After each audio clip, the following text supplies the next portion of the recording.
माणसं. कीर्तन ऐकायला कोण आल्या? बाया नसतं म्हणता यायला. बाया कोणत्या असत्या? ज्या झिंगण चिंगण नसत्या त्या बाया असतात, त्या महिला आहे. आपल्या घरची लक्ष्मी आहे, खरी आपल्या घरची लक्ष्मी. सगळ्या गोष्टीचा तिनं त्याग केला, सगळं गणगोत तिनं सोडून दिलं. कोणाकरता? आपल्याकरता. पुन्हा फिरून मारायला तोंड पाहत नाही. गेले 2 दिवस तर बाई त्याची खायची फजिता होईल, मी चालले बाई. एवढा जीव आपल्याकरता त्या तोडता. खरी आपल्या घरची लक्ष्मी ती आहे. मग लक्ष्मीपूजनच्या दिवशी तुम्ही लक्ष्मीपूजन करताना करता का नाही? मग लक्ष्मी इतकी रिकामी आहे का तिच्या नवऱ्याला सोडून आपल्या घरात रातभर येऊन बसायला?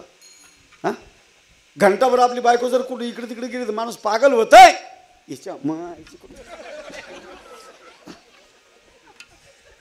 देव इतका रिकामा का तिची बायको आपल्या घरात पाठवाला?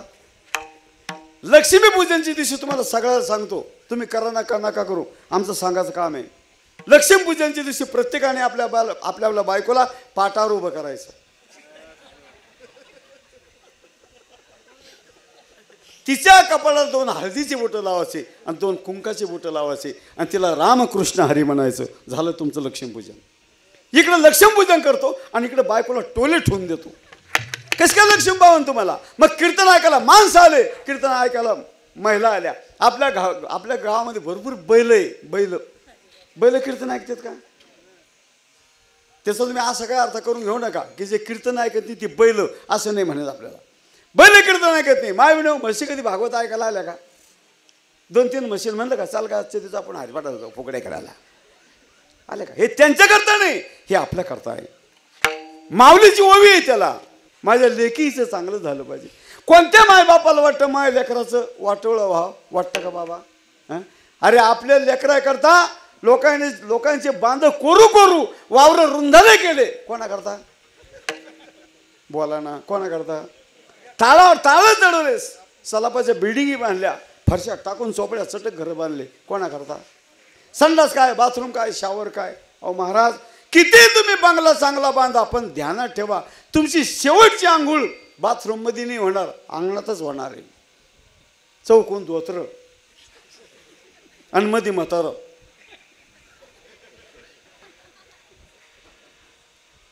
घर त्याचं नाही का? पैसे त्यांना लावले नाही का? रंग त्यांना झाला नाही का? मग त्याची शेवटची आंघोळ बाथरूम मध्ये का करीत नाही? काहीच येत नाही संघ, फक्त इथं नाम घ्या. महाराज, या जगामध्ये काहीच नाही कोणाचे, फक्त संसार करावा लागतो माणसाला. या ठिकाणी आपल्या इज्जतीला जगावं लागतं, माणसाला नात्याला जगावं लागतं. नाही तर महाराज हे काहीच खऱ्या गोष्टी नाही. आपल्या हातात येतोपर्यंत ते आपल्या दबावाखाली आपल्याजवळचं सगळं घोडं निघून गेलं महाराज, ते आपल्याला मान देत नाही. काहीच मेळ खरा नाही महाराज तो. आणि मी हमेशा कीर्तनामध्ये सांगत असतो, म्हातारण म्हातारी दोन्ही घरामध्ये आहे. म्हातारपणामध्ये म्हातारी मरू नये. लक्षात आलं का? म्हातारपणात म्हातारी मरू नये. कोणती म्हातारी बाबा? आपली बायको. म्हातारपणात आपली म्हातारी मरू नये आणि बालपणामध्ये माय मरू नये. म्हातारपणामध्ये जर म्हातारी मेली ना, त्याची दैन त्यालाच माहीत, म्हाताऱ्याला. अशी सुनबाई पट्ट्यावर घेते म्हाताऱ्याला. मग घ्या पोरं वापाराव. बाई माझा आजबाज दिसत नाही, भाकर भेटणार नाही. मग ताजबाजी पोल जावं. आणखीन 4-6 महिन्यात म्हातारं म्हणतं, बाई माझा आजबाज दिसत नाही, त्या कोपऱ्यात बसा. म्हातारं कोपऱ्यात बसून दिलं बरं का, आणि पोट्टे दांगोड्या करायला लागले. सुनबाई म्हणते, चुप रे, कोपऱ्यात बागुलबो आहे. कोण आहे? अरे अवलाद आपली, आणि आपल्याला ती बागुलबा म्हणती. सगळं तुम्ही करून ठेवलं आणि बागुलबा म्हणती. हे मा पदरचं नाही बरं का. हा वासुदेवामध्ये शक्तीहीन झाला. काय ताई म्हणती, बाला बागुल आजा. हा कशी विपरीत झाली, आला बागुला आजा. आपल्याला बागुलाची पदवी दिली. मग महाराज म्हणतात, हे काय सगळं महाराज, एवढं जर तुम्हाला उतरून पातरून हे आवला तो मला बोलती, मग तुम्ही देवाकडे काय येत नाही? एवढी नामामध्ये ताकद आहे. ऐकून घ्या. आता जेवढे जुने टोप्यावले म्हातारे लोक आहे ना, यायला पहिली 4 वाजता उठायची सवय होती. यायला ढोरं राहायची, गाई राहायच्या. 4 वाजताच उठा याय ना, ढोरं लगेच राखेल गावतातून फिरून आणा लोकायच्या, आणि दिवसाबरोबर खोट्यावर. सवयच तशी होती यायला मला. हां, आणि 4 वाजता उठावं, ढोरं बांधावं, शेण काढा, झाडून काढा, दूध काढा, आणि काही काम नसलं बिडी फुगत बसावं. हे काम होत. आता बैल राहिले नाही, ढोरं राहिले नाही आणि शेण काढायचं काम नाही, काही नाही काही नाही. आणि आताचे जे तरुण पोरं आहे हे कामं करत नाही. हे म्हाताऱ्याला पहिली सवय लागेली, हे म्हातारा पाठच उठून बसतं आणि पोराला हाका मारतं, ए गण्या उठ ना, दारी ढोरं बांधावं, शेण काढा, झाडून काढावं. गण्या म्हणतो झाले का कॅसेट चालू, तुटत कशी नाही. तिकून गण्याची माय मध्ये मेल्या, तो करता घर बांधून ठेवलं, शेत घेऊन ठेवलं, बोर घेऊन ठेवले, सालबाचा मकान बांधून ठेवलं. आणि काही काय म्हणतो का माय म्हाताऱ्याला, गण्या त्या म्हातारीला म्हणतो तू बी म्हणा त्याच्या मागं काऊन बंद करती. घरामध्ये असं वातावरण झालं, माणसाला काय नाही वाटत, यायची पोट ज्यादा भोगते.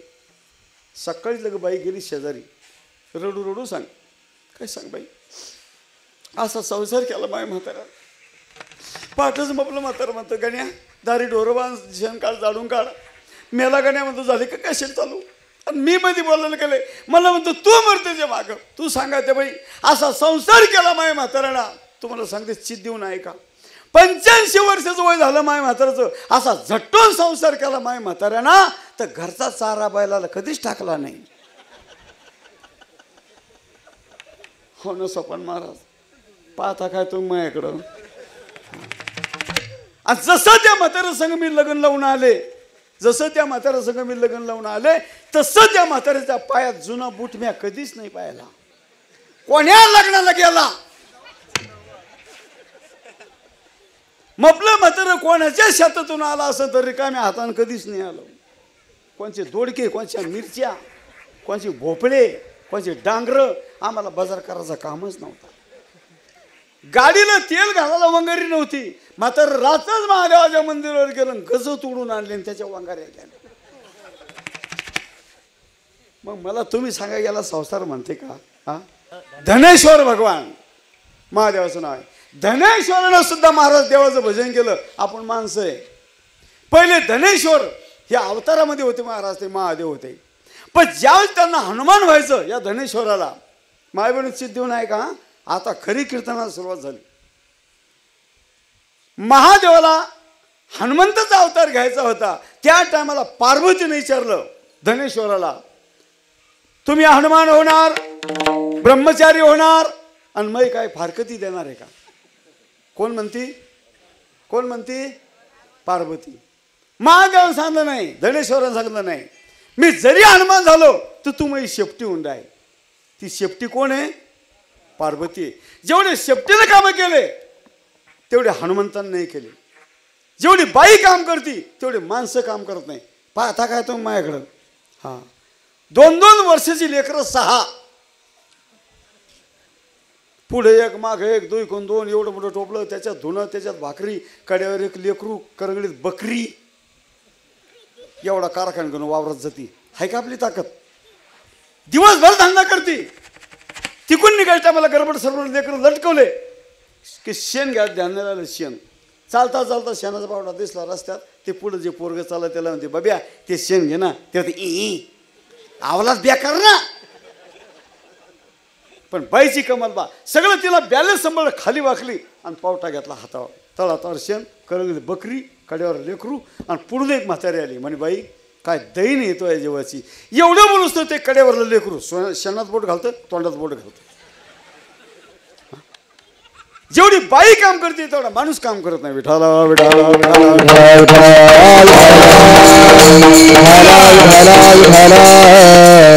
माझ्या सांगलं नाही, मी जरी या ठिकाणी हनुमान झालो तर तुम्ही शेपटी होणार. आणि या ठिकाणी द्वारकेमध्ये राहणार कृष्ण श्रीकृष्ण भगवान, आणि त्यांना त्या हनुमंताची भक्ती पाहून आणि भजन पाहून लय आनंद वाटला. पण हनुमंताला कृष्ण लागत नव्हते, गणपती लागत नव्हता, विठोबा लागत नव्हता. हनुमंताला कोण पाहिजे होतं, फक्त राम. माझ्या तुकोबरायाला पांडुरंगाशिवाय दुसरा देव कोणताच नव्हता आवडत. एक धनेला चित्ती, माझा एक रुक्माईचा पती तोच फक्त माझ्या चिंतामध्ये आहे. हेच नाही, याच्यावर नाही समाधान लोकायचं. पण तुकोबरायाने सांगितलं, उदंड पाहिले उदंड ऐकिले, उदंडावर नक्षत्र महिमे, आयशी चंद्रभागा ऐसे भीमातीर, आयसा विटेवरी देव कोटे. तुकोबराय सांगतात, माझ्या देवासारखा देव तुम्हाला दिसणार नाही. विटेवरती उभा आहे, कमरेवरती हात ठेवलेला आहे आणि समचरण दृष्टी महाराज विटेवरी साजरी, असा माझा देव आहे. आपल्या महाराष्ट्रामध्ये एकच देव असा आहे की तोच देव फक्त पायाला हात लावून दर्शन घेऊ देतो, त्याचं नाव विठोबा. चारी धामाला जर गेले तुम्ही तर चारी धामाचे देवाचं दर्शन ते पायाला हात नाही लावू देत, ते 20 फुटाहून पडद्याच्या आड येते. आणि तुकोबराया सांगतात माझ्या देवासारखा देव नाही. हनुमंतराया सांगतात माझ्या रामासारखा देव नाही. हनुमंताची भक्ती कशी होती माय बहिणी? जसं तुम्ही ज्या मालकासोबत लग्न लावलं त्याच मालकाच्या चरणी विश्वास इतर पुरुष वाढला समान आहे. तशी तुकोबराया या हनुमंतरायाची भक्ती होती. तुम्हाला मी हमेशा कीर्तनात सांगत असतो बरं का, मालकाच्या पाय पडत यायच्या. ही पती तुमची देव आहे, कोणी देवाला अगरबत्ती लावू नका, पण यायच्या पाया पडा. सतीपतीव्रता, सत्यानुसार सतीपतीव्रता होती तर तिने देवाचे बाळ केले. सतीपतीव्रतानं गारीचा तिनं भात केला, गारीचा. आणि आपल्याला पोळ्या लाटाचा रोग येतो. ती बाई पोळ्या नाही करत, पोळा करते. पोळा एवढा मोठा गोळा आणि त्याच्या पोटात एवढा गोळा. हो, आणि कोण कोण आलं कोण माहिती स्वयंपाकाचं आहे. मला जायचं होतं दुसऱ्या बेडला, का मरायला चालली होती बाई तिथं तू? हां, अरे माय बेड सतीपतीवरतीचं लक्षण सांगतो. एक दृष्टांत सांगतो पटकन. एक पतिव्रता बाई साडी कांडत होती. साडी कांडत असताना तिच्याजवळ कुट्टनबाई येऊन बसली. कुट्टन समजते ना? हिच्या केंद्रातल्या बातम्या तिच्या केंद्रात, तिच्या केंद्रातल्या बातम्या हिच्या केंद्रात. जी नांदत असली तिला म्हणते पळून जाय, जी पळून जाते तिला म्हणते आगर रांड, जिथं लाकूड तिथंच जात आहे. अशी ती बाई ही साडी कांडत बसली. जी पतिव्रता बाई होती तिचं नवरा आला आणि हिचा हात नेमकाच वर जायला होता, असा मुसळाचा. मी बोलतो ते समजतं ना तुम्हाला? वर आज जायला होता. तिच्या मालकानं म्हणलं अगं तुळसा मला पाणी दे, पाणी दे म्हणल्यावरती ना शब्द बिलकुल त्याला खिंडच नाही पडू दिली. असं वरच्या वर तिथं मुसळ सोडून दिलं, तिथंच राहिलं ते. आणि पाणी द्यायला गेली आणि कुट्टनबाई तिथं बसली होती. तिनं ते पाहिलं. ती म्हणती आता कसं करू, कसं राहिलं आणि कहून राहिलं, आणि मी बी तशीच करते आता. ती आली पाणी देऊन. का गं बाई हे मुसळ कसं काय आधार राहिलं? म्हणे बाई याला मालकाची सेवा करावं लागते, तुळशीला पाणी घालावं लागतं. मग त्यानं म्हणत असतं का असं? म्हणे हो. म्हणे बाई आता मी बी तशीच करते. म्हणजे आजच्या आज मला मुसळ आधार करायचं म्हणे. कोणती बाई? कुट्टनबाई. हिच्या नवऱ्याचं हिचं कधीच पटलं नाही. हां, आणि त्या दिवशी गेली. मालक असे पायरीवर बसले होते. ती कधी सोयनं बोलली नाही नवऱ्याला. ओ महाराज, ती म्हणती महाराज.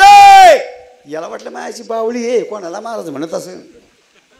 यानं मागे भरून पाहिलं. महाराज म्हणे कोणाला म्हणती? म्हणे तुम्हाला. मला?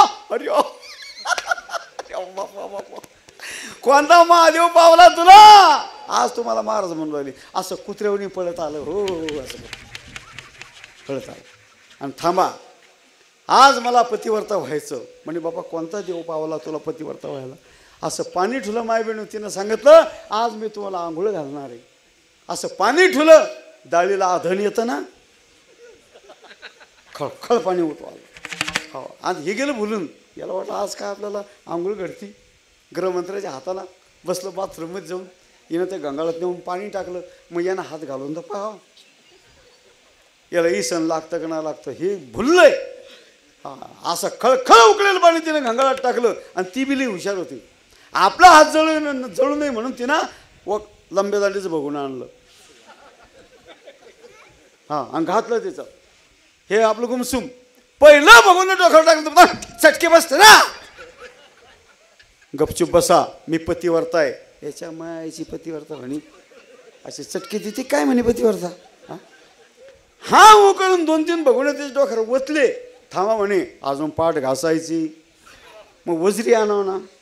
ती जळेल इटकरीतलं खंगर आणलं, खंगर लावला दणका.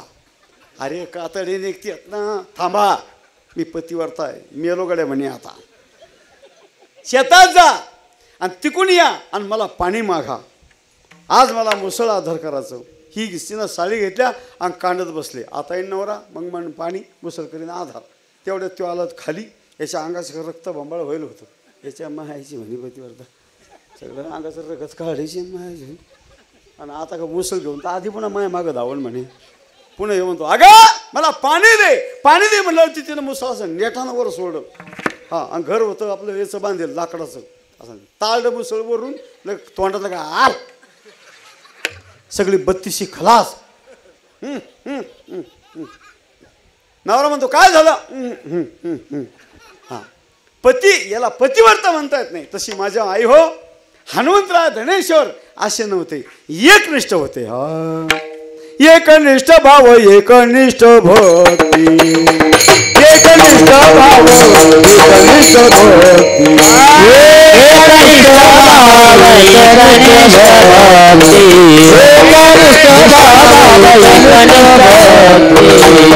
रात्र दिवसती पांडुरंगा, रात्र दिवसती पांडुरंगा, एकनिष्ठ भाव एकनिष्ठ भक्ती, एकनिष्ठ भाव एकनिष्ठ भक्ती. रात्र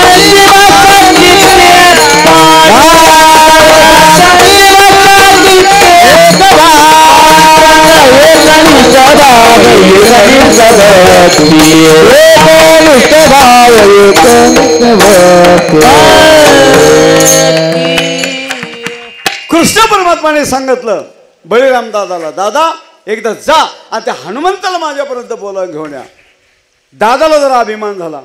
प्रत्येक माणसाला अभिमान असतो बरं का. मला वाटतं माझ्यासारखा कीर्तनकार कोणीच नाही. दादा मांडी घाला. गुडघे दुखते का? बरोबर. ज्याचे दुखते त्यांना लांबवले आखडे त्याला गुन्हा माफ आहे. पण ज्याचे चांगले असून ते उग वाकडे तिकडे करत असतील तर सकाळपर्यंत त्याला व्हायची शक्यता आहे. हां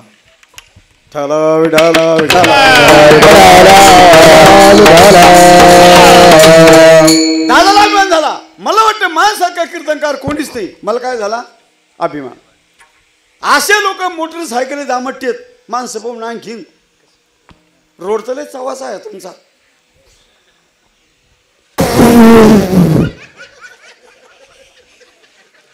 गेली येड्या बाबळीत अंगात काटे डोक्यात कोटे अलग आडमेट बायको मार गळे काढू काढू रडती.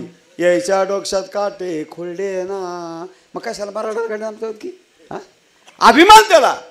माझी आई हो धनेश्वराला म्हणा देवा हे घर तुझं, हे लेकरं तुझं आहे, माझे मालक तुझे, मी तुझी, माझं याच्यामध्ये काही नाही, तुमचं काम झालं. हा असं म्हणू तुम्ही देवाला. देव माझा माझा माझा, देव माझा माझा माझा, देव माझा माझा, देव माझा माझा, देव माझा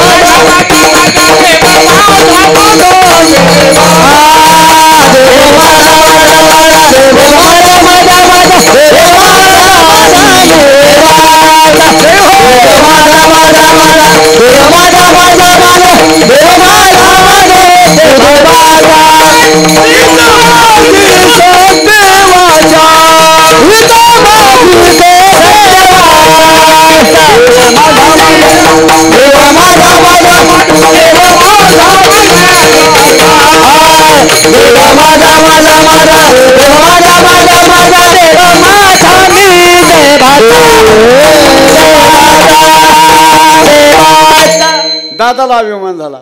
दादा म्हणे ते वाढणार ते बाकड त्याला मी माझ्या नांगरात ओढीत आली. इतके सोपे होते की महाराज. हनुमान वज्रदेही हनुमान लोखंडासारखं जसं शरीर पण अभिमान झाला याला. जाय म्हणे हनुमंतरायाजवळ गेले.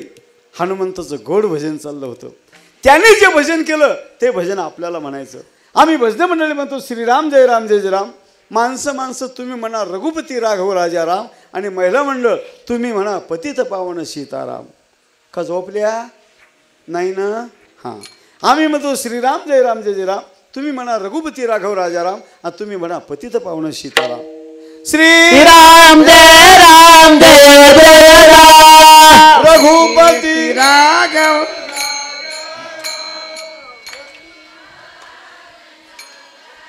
अरा बाजार भरला. हे तुम्ही असं मागं पुढं काऊन उरायलं? तुम्ही असं नेटानं म्हणून राहिलं ढिल्ल्या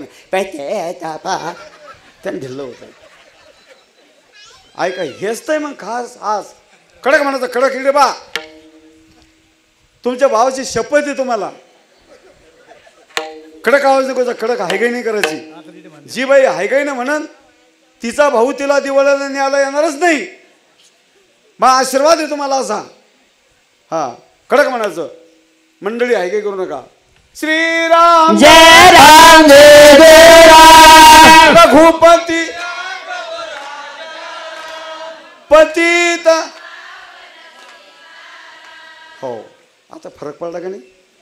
जमतं ते पण जरा त्याला लई आडवं उभं चालणं पडतं. जमतं. आता तुम्ही सांगा इमानदारीने भजन चाललं का. आता हे काही काही माणसं रघुपती राघव.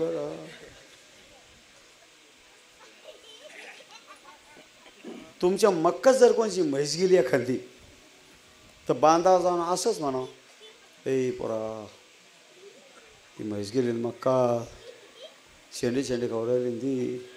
इतकं दम निघन तुम्हाला म्हैस पाहिला. बोंबीला कळलं का बोंबीला. इथं काय झालं तुम्हाला. हे पा आम्ही सगळे बाहेर येऊन आलेली मंडळी. तुमचे धर्माची लेकरं आहे, कर्माची नाही आहे. तुमचे लेकरं म्हणणार रे बाबा तुम्ही भजन म्हणा, पण आज आम्ही सगळं सोडून तुमची इथे येईल. बायका पोरं सगळं घर दास सगळं सोडून आज आम्ही तुमच्याकडे इथे येईल. तर हाय काय करू नका म्हणाची. तुमच्या पाया पडतो. मस्त कडक म्हणा. श्रीराम जय राम जय जय राम रघुपती.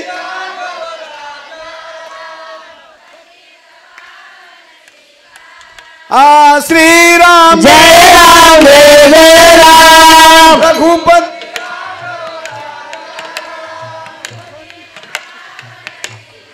हो याच्यातल्या काही काही पतिता पावनाशी. एक बाई कधी भांडायला उठली इतक्या लोकांना आटपणार नाही. पण काऊन तुम्ही असं करू राहिले सांगा.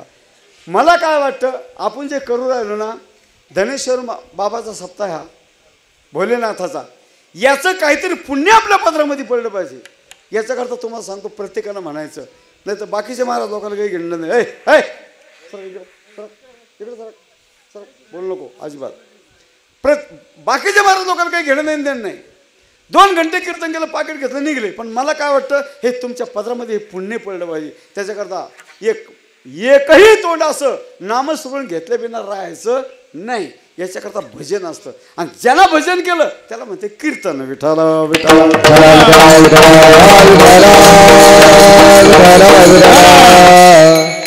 हनुमंतराजाजवळ गेले बळीराम दादा आणि हनुमंताचं भजन सुरू होतं. रोम रोमातून श्रीराम जय राम शब्द निघत होते. याला म्हणतात असं वळण पडलं पाहिजे माणसाला. हा घ्या प्या ना प्या. पडिले वळण इंद्रिया सकाळा